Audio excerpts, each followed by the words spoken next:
Hello, hello, hello, and welcome. Welcome to the pool room. I was thinking about heading to the basement, and I will. That's a funny thing. A dog-eared page. Oh, well, things happen. I'm looking for. There we are. Should have. Telecommuting Workshop by David Bradley, page 92. That's a good question. This is May of 1987.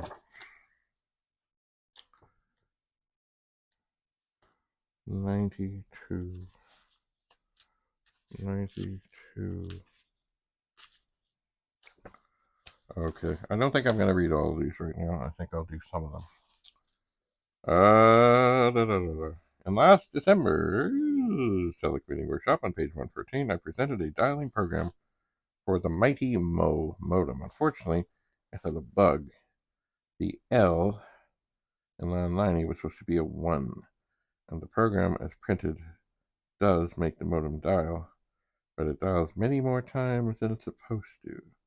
Change line 90 to 90 N $ equals mid bracket NU $I, comma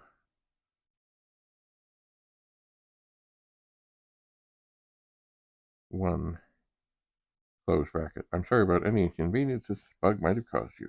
You know what happened in the old days, of course. Magazine people are, we can't just print things off the printer and put them in the magazine because that would be too accurate. So we have to typeset everything and make it all pretty.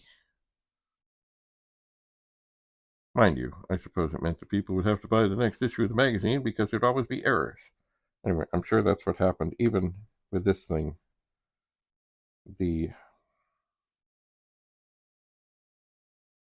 It's easy to mistake in some fonts the I for the 1. Anyway, the smart magazines just used the best printer they had, maybe put it on bold if there was such a thing, and printed and let it run. I have been having trouble getting the software that came with my total telecommunications modem to work properly, and I suspect the disk is bad. Do you know how I can get in touch with the author of the program so I can get a disk that works? I haven't been able to find the author's address, but I'll continue to look. Meanwhile, why not try some other terminal programs?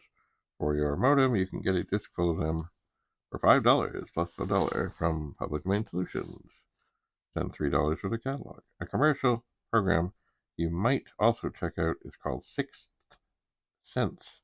It is distributed by Prism Software, and they are from Waco, Texas. I have a C64 and a modem, and I'd like to set up a bulletin board. Where can I find software to get started? There are a lot of public domain, freeware, and other commercial BBS programs around to choose from. One way to zero in on a good one is to ask sysops in your area about the software they use, what equipment it requires, its good and bad points, where he or she got it, and so on. If that doesn't work, find as many public domain and freeware BBS programs as you can and give them a try. They can be found on local BBSs, national online systems, and through suppliers, such as Public Domain Solutions. Even if you don't find a public domain program you want to use, the experience will leave you better qualified to select a commercial program to satisfy your needs. The other thing, of course, I should have asked in there is what kind of modem you got? How many disk drives? What kind of disk drive? Because certainly if you had a 1600, which was a BIC modem, it's never going to answer the phone. Anyway, should have done that, looking back.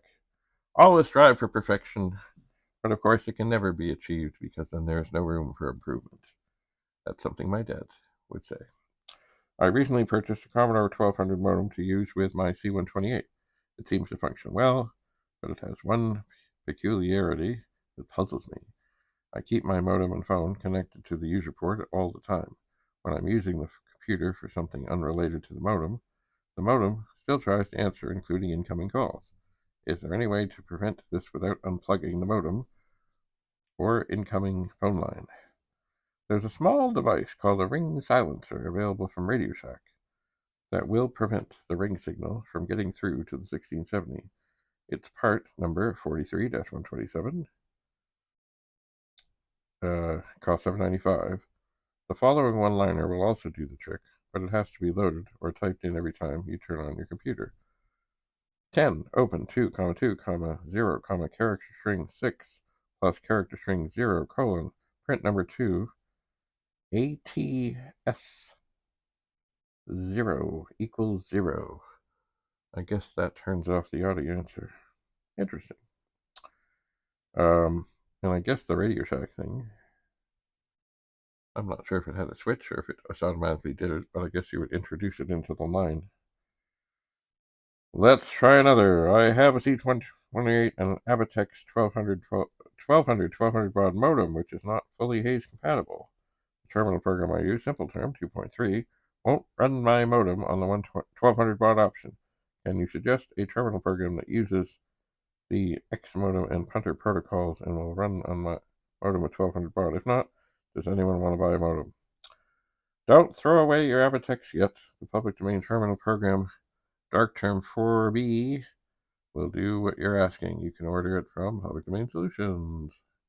Recently, I acquired a Vox 6480 modem with its Autocom 64 software. This combination works fine, but I can't get the modem to work with more flexible VIP terminal software. No matter how I set the modem, it won't dial. Yeah, that was a thing. You know what? There was a kind of a standard.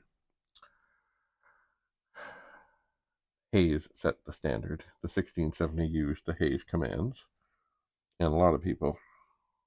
And yeah, another case of, there were some modems that, anyway. I don't know of a way to make the Vox 6480 work with the VIP software because the modem dials in an unusual way.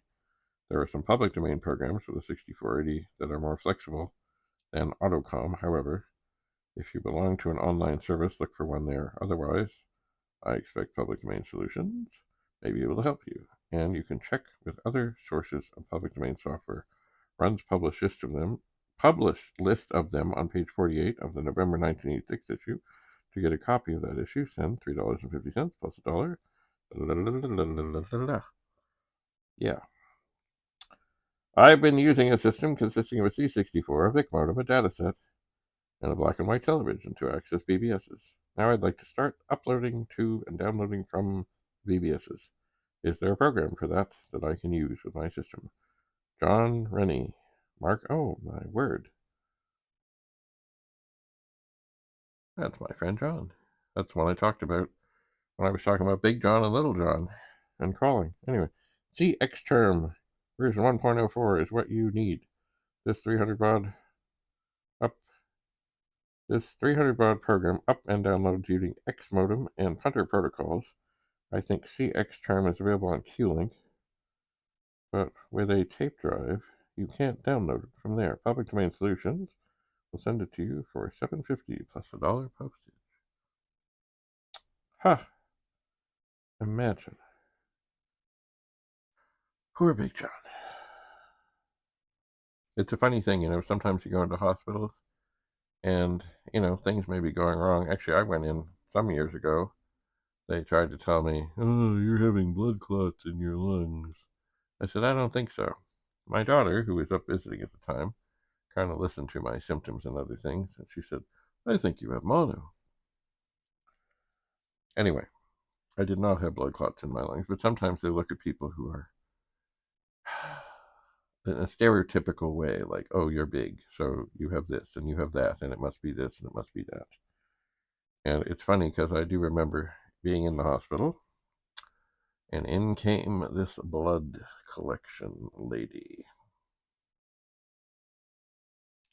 She had all kinds of containers, and it looked like some had been sort of created with pill bottles and things and stuff.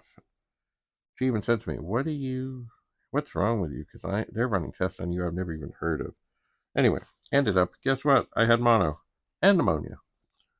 And my daughter, who was not a doctor, was quite brilliant, better. And this whole you having blood clots in your lungs, I just don't think so.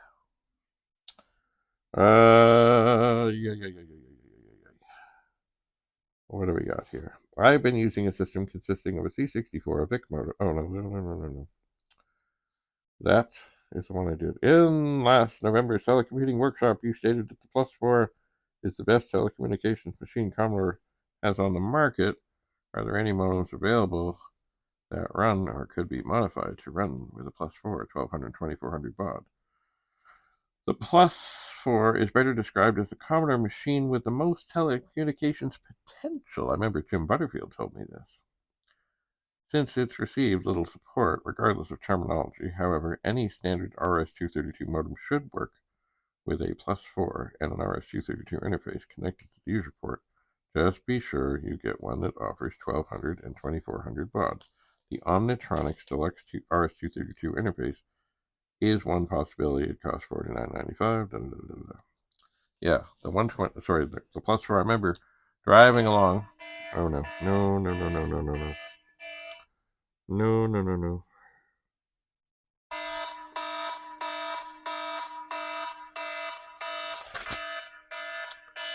Later. I remember driving along. It was after a TPUG meeting with Jim Butterfield, and we were both in the back seat. We were going somewhere, and I've lost my page. Oh, you know what? I guess I better get this. Bye for now.